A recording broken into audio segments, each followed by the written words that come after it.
What's going on, everybody? It's Matt McKenzie over at McKenzie Bait and Tackle.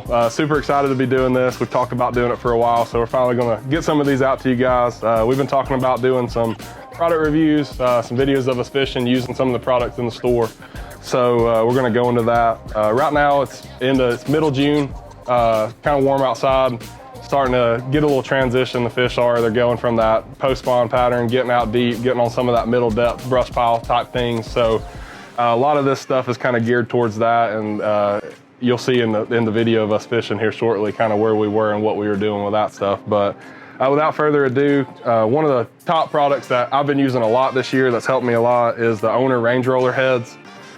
These range roller heads, they have a special design in the head. It has a lot of weight towards that line tie, and what that does is it allows for your rod tip, when you're actually working your rod, it allows that bait to actually roll. So it's going to roll on a 90 if your hook point's here. When you shake your rod tip, it's actually going to rock back and forth for you. It's a mid-strolling technique that's very popular in Japan. This really helps bait actually imitate well. And what we're throwing on that a lot of times right now is going to be that Crush City freeloader. Super hot bait. You've heard about a ton this year. This has been an awesome one for us and a super special bait for me personally. I've caught a lot of fish on them. In this technique specifically, I really like the gizzard shad color and that Tennessee shad color. And it pairs up really nicely with that range roller.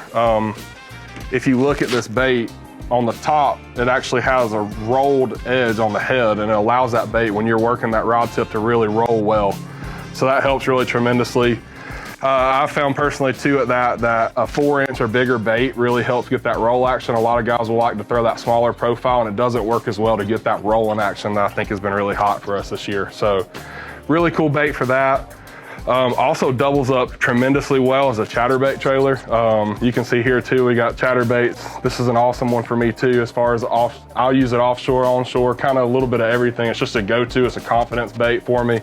I like the dirty white on the cloudier days, get that gold blade going. When it's not as cloudy, go with us the all white. But I've been pairing it with the albino pearl freeloader. Works awesome with that as a trailer.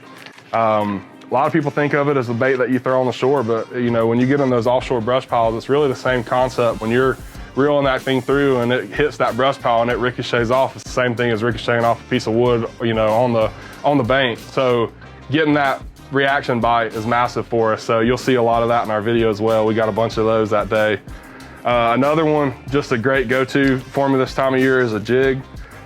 This one right here is actually the Georgia jig. This is what they call their light green pumpkin color. This color particularly for me is super simple, but works really well.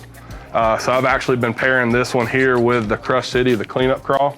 That particular bait has those big pinchers on it, and they just kick a ton of water. So pulling those apart, getting a ton of action from that right now this time of year is super awesome. I use the spike it marker on it just to color the tips on the ends. That chartreuse, I think, really pops to a fish. We've done a lot of research lately and looking at things as far as how fish view colors, and that really pulls to a fish. It's got a bright white hue almost, that chartreuse does. So that's been a big one for us. And yeah, so without further ado, we'll kick it to the water, show you some fish catches on this stuff, and thank you guys for tuning in.